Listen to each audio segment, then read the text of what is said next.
la zone de libre-échange continentale africaine qui vient d'entrer en vigueur. C'est vrai que c'est un sujet d'actualité dont on parle sur tout le continent africain.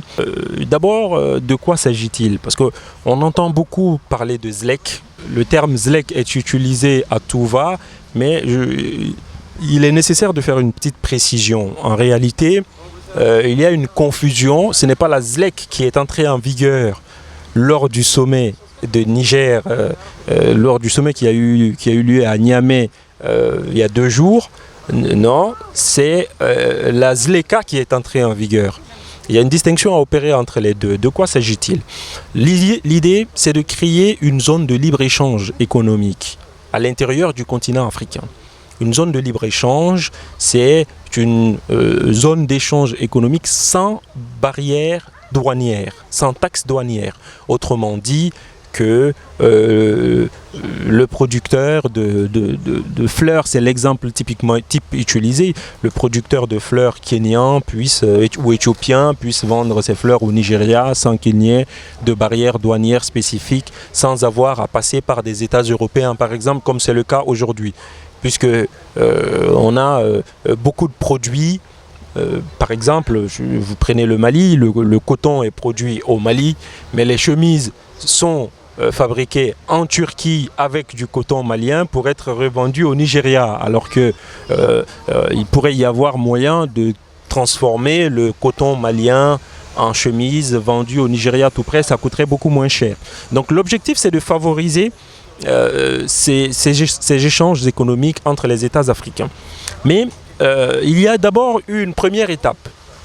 La première étape consistait à mettre en place une zone de libre-échange économique communautaire.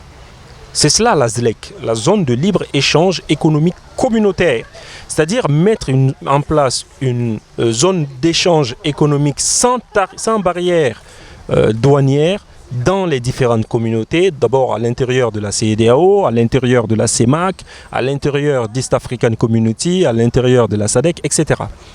Donc une fois les zones de libre-échange mises en place dans les sous-régions, donc à l'échelle communautaire, on essaiera, l'étape suivante, l'étape d'après, c'est de prolonger ces zones de libre-échange communautaire à l'échelle continentale. Donc on crée d'abord au sein de l'espace CEDEAO une zone de libre-échange et ensuite on élargit cette zone à l'échelle africaine.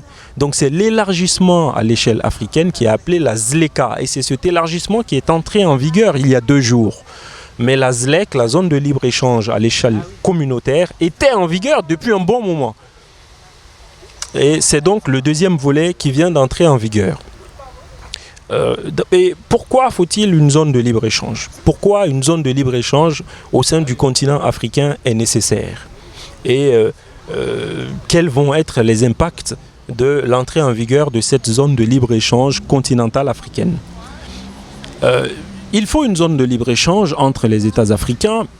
Pourquoi? Parce que il y a un constat qui est frappant en Afrique, c'est que le poids du continent tout entier, le poids des 55 pays africains réunis dans la balance commerciale mondiale représente à peu près 3%. À peu près 3%. Ce n'est quasiment rien par rapport au nombre de pays. Pourtant, nous avons environ 30% des réserves de matières premières. Nous représentons un poids énorme dans les matières premières qui servent qui représentent en tout cas les produits bruts du commerce international. Ce ne sont pas les seuls produits, mais voilà, c'est le principal. Ce sont les principaux produits bruts du commerce international. Et deuxième problème, c'est que les États africains ont pris pour habitude de tout importer venant notamment de la Chine ou des pays occidentaux. Vous regardez par exemple le Nigeria, l'Égypte, le Mali par exemple sont des pays consommateurs de chocolat. Ce sont des pays qui consomment énormément de chocolat. Or, ces pays consommateurs de chocolat se servent aux Pays-Bas. Alors que c'est la Côte d'Ivoire qui fabrique le cacao. Donc le cacao ivoirien traverse toute l'Afrique pour se retrouver aux Pays-Bas, transformé en chocolat, revient sur le continent africain pour être consommé par des voisins de la Côte d'Ivoire et du Ghana. Vous voyez, le coton burkinabé, le coton malien est exporté vers la Turquie, vers la Chine, transformé et revient sur le continent africain pour être vendu aux voisins du Mali et de la Turquie. Ce n'est pas normal. Il faut créer les conditions d'un échange interafricain, un échange économique interafricain. De ce fait, la mise en place d'une zone de libre-échange constitue une avancée majeure. Là où le bas blesse et que je considère vraiment préjudiciable, ce que je n'apprécie pas, en tout cas dans cette initiative, c'est que on a un tout petit peu mis la charrue avant les bœufs. On a même fait pire que mettre la charrue avant les bœufs, c'est qu'on a mis toute notre économie dans la charrue alors qu'on n'avait pas de bœufs.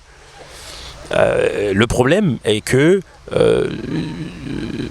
c'est bien de mettre en place une zone de libre-échange, mais il faut d'abord avoir quelque chose à échanger. Il faut être sûr de pouvoir produire suffisamment pour avoir quelque chose à échanger.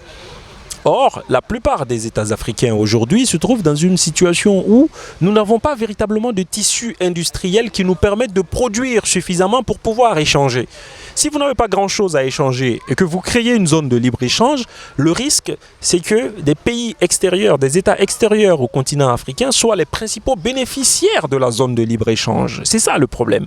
C'est que le produit chinois qui entrera sur le continent africain, ou le produit français, pour faire peut-être plus simple, puisque nous sommes en France par exemple, le produit français qui entrera sur le marché africain par l'intermédiaire du Maroc, avec une zone de libre-échange continentale, ce produit français pourra quitter le Maroc et aller dans n'importe quel autre pays africain. Donc ça favorisera la circulation du produit français, puisque nous-mêmes, nous ne produisons pas grand-chose. Comme nous ne produisons pas grand-chose, nous allons faire circuler les produits des autres sur notre continent. Donc ce sont les autres qui vont bénéficier de cette zone de libre-échange. Donc il aurait fallu, avant la mise en place de la zone de libre-échange continentale, doter les États africains d'un tissu industriel suffisamment dense pour pouvoir produire. C'est lorsqu'on produit suffisamment qu'on peut se permettre d'échanger le surplus de la production industrielle. Mais nous ne produisons rien, nous n'avons pas grand-chose à échanger et nous voulons une zone de libre-échange économique. Ça, c'est un problème majeur.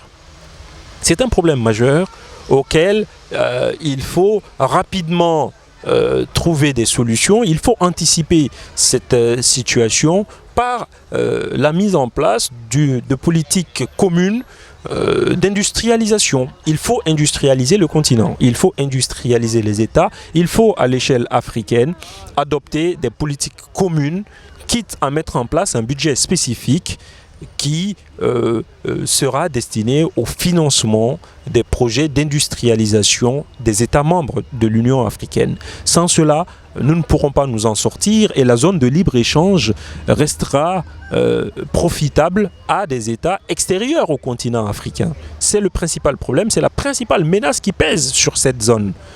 Si nous ne mettons pas en place un tissu industriel suffisamment productif pour pouvoir échanger nos propres produits entre nous, Africains, la zone de libre-échange économique continentale ne servira qu'à faire circuler des produits extérieurs à l'Afrique et donc ce ne sera pas profitable aux citoyens africains, aux États africains.